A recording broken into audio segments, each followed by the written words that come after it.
बिस्मिल्लाहिर्रहमानिर्रहीम। अस्सलाम वालेकुम नाज़रीन, मैं अहमद फ़वाद हूँ और आप मेरा यूट्यूब चैनल देख रहे हैं। अहम खबरों के साथ आज के व्लॉग में आपकी खिदमत में हाजिर हुआ हूँ। सबसे पहले तो नाज़रीन, लाहौर हाई कोर्ट ने बड़ा डिसीजन जो दिया है कि 90 दिन के अंदर जो इलेक्शंस हैं वो आपने करवाने हैं, बाउंड कर दिया है इलेक्शन कमीशन ऑफ पाकिस्तान को। इस पर कुछ तफसीलात जो है वो मैं आपके साथ शेयर करूँगा, क्योंकि लिंक इसको किया जा रहा है कि इस्लामाबाद हाई कोर्ट ने भी ऐसा ही एक डिसीजन दिया था। बल्दियाती इंतखाबात जो इस्लामाबाद में करवाए जाने थे, लेकिन उस डिसीजन के ऊपर इलेक्शन कमीशन ने अमल जो है वो नहीं किया और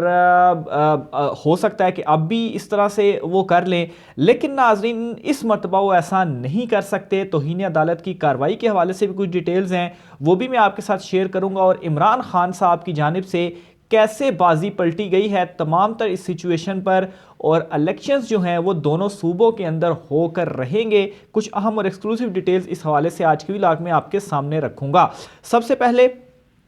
जो लाहौर हाई कोर्ट का फैसला है उस पर कुछ जो रोशनी है वो मैं डालता चलूँ, क्योंकि सिर्फ एक दो लाइनें ही बताई जा रही हैं इस वक्त इवन के मीडिया में। उसकी डिटेल्स जो है वो 3-4 इंपॉर्टेंट पॉइंट्स आपके सामने रखूंगा। एक तो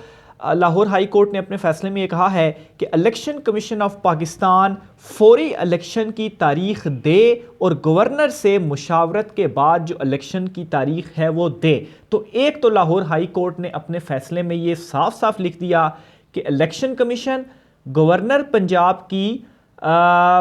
मुशावरत से जो तारीख है वो फौरी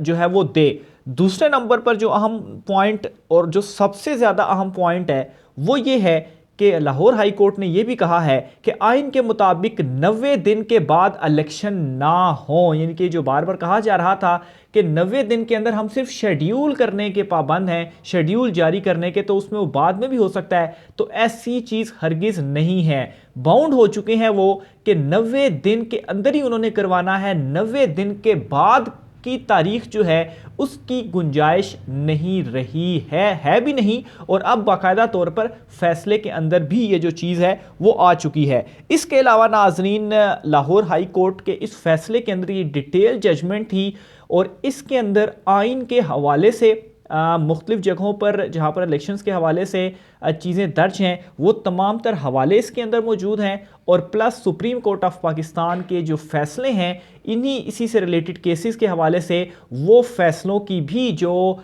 एक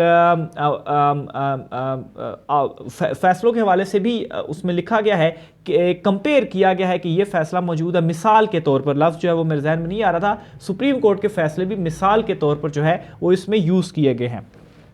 इसके अलावा जो सबसे इंपॉर्टेंट पैरा, ये पैरा नंबर 6 है, जिसकी जो ट्रांसलेशन है वो मैं आपके सामने रख देता हूँ। इसमें लाहौर हाई कोर्ट ने लिखा है कि जो कोई भी चाहे वफाक या सूबे इंतखाबात के इनकाद में रुकावट डालेगा तो वो आइन के खिलाफ वर्जी का मुर्तकिब होगा। तो ये चीज़ नाजरीन सबसे इंपॉर्टेंट पॉइंट इसमें, कि जो कोई भी, और इसमें साथ आगे स्पेसिफाई भी कर दिया गया वफाक माफ़ कीजिएगा, वफाक को और सूबों को, कि जो कोई भी इनकाद के हवाले से रुकावट डालेगा तो वो आइन के खिलाफ वर्जी का मुर्तकिब होगा। साथ में ये भी लिख दिया गया कि जिसके संगीन नताइज हो सकते हैं। तो ये वो इम्पोर्टेंट पॉइंट था जो कि मेरे ख्याल से अभी तक जो है, क्योंकि ज़्यादातर यही होता है कि फ़ैसला जो है वो मुकम्मल पढ़ना नहीं और डिटेल्स जो है वो यूँ बता दी जाती हैं। तो बहरहाल ये वो इम्पोर्टेंट नुक्ता था जो कि मैं आपको समझाना चाह रहा था, जो कि लाहौर हाई कोर्ट ने लिख दिया, और संगीन नताइज हो सकते हैं ये भी लिखा गया है। तो ये नाज़रीन लाहौर हाई कोर्ट का मेन डिसीजन था। अब नाज़रीन, कुछ इलेक्शन कमीशन ऑफ पाकिस्तान के जो वकील साहब हैं उनके हवाले से भी मैं आपको बताता हूँ कि उन्होंने कोर्ट के अंदर क्या कहा था और उनका क्या जो है वो इस हवाले से मौक़िफ़ था। और साथ ही साथ इसमें एक और इम्पॉर्टेंट चीज़ ये भी है कि आईजी और चीफ सेक्रेटरी जो इलेक्शन कमीशन में मीटिंग या ब्रीफिंग उन्होंने दी थी, और उसके बाद इलेक्शन कमीशन ने एलामिया जारी किया था कि इतने लोग हैं नहीं, इतने लोगों की मदद चाहिए, ये नहीं है वो नहीं है, और ये तासुर देने की थी कि आईजी और चीफ सेक्रेटरी जो हैं पंजाब के वो रेडी नहीं है इलेक्शंस के हवाले से। तो उन्होंने कोर्ट में ये कहा है कि जो इलेक्शन कमीशन का फैसला होगा होगा वो उसको कबूल करेंगे, वो उसके ऊपर अमल करेंगे। गोया कि इलेक्शन कमीशन कहता है कि इलेक्शन हम करवा रहे हैं तो फिर हम तमाम तर जो हमारी जिम्मेदारियां हैं वो हम अदा करेंगे। तो ये जो एक मौक़िफ़ अपनाया जा रहा था कि शायद ये लोग जो है वो रेडी नहीं है, तो वो मौक़िफ़ भी ख़त्म हो गया है। दूसरे नंबर पर जो इम्पोर्टेंट चीज़ है जो कि इलेक्शन कमीशन जिसको बुनियाद भी बना रहा है और अपने वकील के थ्रू इलेक्शन कमीशन ने जो मौक़िफ़ भी अपनाया वो ये कि हुकूमत ने उनको फ़ंड्स जो है वो जारी नहीं किए और तारीख जो है वो गवर्नर या सदर दे सकता है, हम नहीं दे सकते। तो एक तो इलेक्शन कमीशन ने उससे कह दिया है कि गवर्नर और इन दोनों को बाउंड कर दिया कि मुशावरत करके तारीख दें, और दूसरा फंड्स की जहाँ तक बात है उस हवाले से भी कोर्ट ने ये कह दिया है कि वफाक या सूबे कोई भी जो है वो रुकावट डालेंगे तो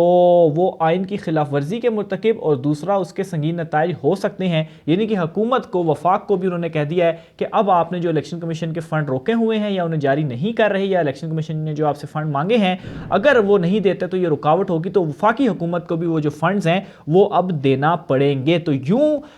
तमाम तर बेसिस जो इलेक्शन कमीशन की थी जिसके ऊपर वो कह रहा था कि हम इलेक्शंस नहीं करवा सकते और जो बुनियादें बनाई भी जा रही थी वो तमाम की तमाम इस फैसले के बाद जो रीजंस मैंने आपके सामने रखी हैं इसके बाद उन तमाम का धड़म तख्ता जो है वो हो चुका है। इसके अलावा एक और भी अहम खबर है जो मैं आपके साथ शेयर करना चाहता हूं कि जो ये हवाला दिया जा रहा है इस्लामाबाद हाई कोर्ट के डिसीजन के हवाले से। अच्छा, एक तो चीज़ आप ये जहन में रखें कि इस्लामाबाद हाई कोर्ट ने जो डिसीजन दिया था बल्दियाती इंतखाबात के ऊपर, एक तो वो शाम के टाइम कोई डिसीजन आया था और सिर्फ एक रात थी इलेक्शन कमीशन के पास कि वो सुबह सुबह पोलिंग शुरू करवाए, और उसमें जो इश्यूज़ थे कि अमला का और लॉजिस्टिक सामान वगैरह उन्होंने जो पहुंचाना था ये बहाना तो उन्होंने बना लिया, और फिर उसके बाद वो हाई कोर्ट में ही उन्होंने चैलेंज कर लिया, और फिर उसके बाद अभी कोई 1.25 महीना 1.5 महीना हो गया है उस फैसलों को चैलेंज किए हुए, अभी तक उसका फैसला जो है वो नहीं आ पाया। हालांकि इलेक्शन कमीशन ये कह रहा था, उनके अदालत में उस वक्त मौजूद था जब उन्होंने कहा कि अगर अभी भी अदालत हमें कहती है कि आप इलेक्शन कराएं तो 7 से 10 दिन के अंदर अंदर जो है वो हम इलेक्शन करवाने के लिए मुकम्मल रेडी हो जाएंगे, हम इलेक्शन करवा देंगे। तो अगर एक दिन का मसला था तो 7 से 10 दिन दे दिए जाते और इलेक्शंस जो है वो हो जाते, लेकिन 1.25 महीना हो गया, अभी तक वो जो मामला है वो पेंडिंग ही है। तो यहाँ पर मामला ये है कि अभी भी इलेक्शन कमीशन के पास वक्त है और जो उन्होंने पूरा शेड्यूल जारी करना होता है, क्योंकि उनकी तमाम तर चीज़ें जो हैं वो इस शेड्यूल जारी होने के बाद ही रेडी की जाती हैं, तो इसलिए अब वो बहाना यहाँ पर नहीं चल सकता। और साथ ही साथ अगर इस फैसले को वो चैलेंज भी करते हैं सुप्रीम कोर्ट ऑफ पाकिस्तान में, तो किन बेसिस के ऊपर वो चैलेंज करेंगे, वो बेसिस जो है वो इस वक्त मौजूद नहीं है, बल्कि वो ख़त्म होकर रह चुकी हैं, क्योंकि आईजी और चीफ सेक्रेटरी ने ये जो बयान दिया और जो एक लाहौर हाई कोर्ट ने भी अपने फैसले के अंदर ये लिख दिया, और आर्टिकल 6 जो है वो अगर आइन की खिलाफ वर्जी होगी तो वो लग सकता है। तो ये चीफ इलेक्शन कमिश्नर जो हैं वो बुरी तरीके से तमाम तर मामलात के ऊपर फंस चुके हैं कि अगर वो किसी तरह से भी मामलात को जो है वो आइन की खिलाफ वर्जी या डिले के अंदर लेकर जाते हैं, और इसमें तौहीन अदालत जो है, ज़ाहिर सी बात है अदालत का एक ऑर्डर भी अगर उसके ऊपर इम्प्लीमेंट नहीं किया जाता तो वो तौहीन अदालत की भी उनके ऊपर लग सकती है। और इस हवाले से एक और भी आपको अपडेट में देता चलूँ कि कल रात को ही इलेक्शन कमीशन का एक एलामिया आया जिसमें उन्होंने ये कहा है कि तमाम तर सिचुएशन के ऊपर इस वक्त गौर जो है वो किया जा रहा है कि आया क्या किया जाए, इलेक्शन कराए जाएं या इलेक्शन नहीं करवाए जाएं। और सैटरडे संडे आ चुके, सैटरडे है तो आज या मंडे वाले दिन तक इसमें हो सकता है कि कोई लेटर जो है वो इलेक्शन कमीशन गवर्नर को लिख दे, क्योंकि मुशावरत का कह दिया गया है, और इन्हीं दिनों के अंदर कोई जो डेट है इलेक्शंस के हवाले से वो अनाउंस हो जाए। और अब इनको हर सूरत में जो इलेक्शंस हैं वो अनाउंस करने ही पड़ेंगे, और यही सियासी मौत होगी मौजूदा जो पीडीएम है वो इस तरह से कि अगर इन दोनों सूबों में इलेक्शंस हो जाते हैं, बड़े सूबे हैं, केपी में तो इमरान खान साहब बिल्कुल क्लीन स्वीप करेंगे, और पंजाब में 2/3 क्या 3/4 अक्सरियत से इमरान खान साहब जो है वो इस वक्त हुकूमत बनाने की पोजीशन में है, वो हुकूमत बनाएंगे। और जब ये हुकूमत इमरान खान साहब की पंजाब में बन गई और उसके बाद ये बेशक बलूचिस्तान और सिंध में और वफाक में जो इलेक्शंस है वो अक्टूबर में ही क्यों ना करवा दें, क्योंकि मुद्दत उस टाइम तक ख़त्म होती है, तो इमरान खान साहब जो है बड़ी आसानी से एक तो पंजाब में भी उनकी अपनी हुकूमत होगी वहाँ पर, और दूसरे नंबर पर ये होगा कि वफाक के अंदर इमरान खान साहब उस वक्त भी इमरान खान साहब की सिचुएशन होगी, बल्कि इमरान खान साहब वो तो कहते हैं कि शायद 2/3, 1/2 नहीं बल्कि मैं कहूँ तो इससे भी ज़्यादा इमरान खान साहब अगर फ्री एंड फेयर इलेक्शन हो तो वो लेकर वफाक के अंदर आ जाएंगे। और जहाँ तक बलूचिस्तान और सिंध की बात है तो सिंध में भी इमरान खान साहब हुकूमत बनाने की पोजीशन में है, यहाँ तक कि जो बलूचिस्तान है वहाँ पर तो अभी भी इनकी इत्तेहादी हुकूमत थी, लेकिन इस सूरत हाल में इलेक्शन अगर होते हैं तो वहाँ पर भी इमरान खान साहब हुकूमत बनाने की पोजीशन में हैं। तो इसी वजह से ये जो PDM है वो इलेक्शन नहीं चाह रही, लेकिन ये जो बड़ा डिसीजन है वो आ चुका है। मज़ीद इस हवाले से डिटेल जो होंगी आपके साथ मैं शेयर करता रहूँगा। आज के व्लॉग से इतना ही, मुझे इजाज़त दीजिए, अल्लाह हाफिज़।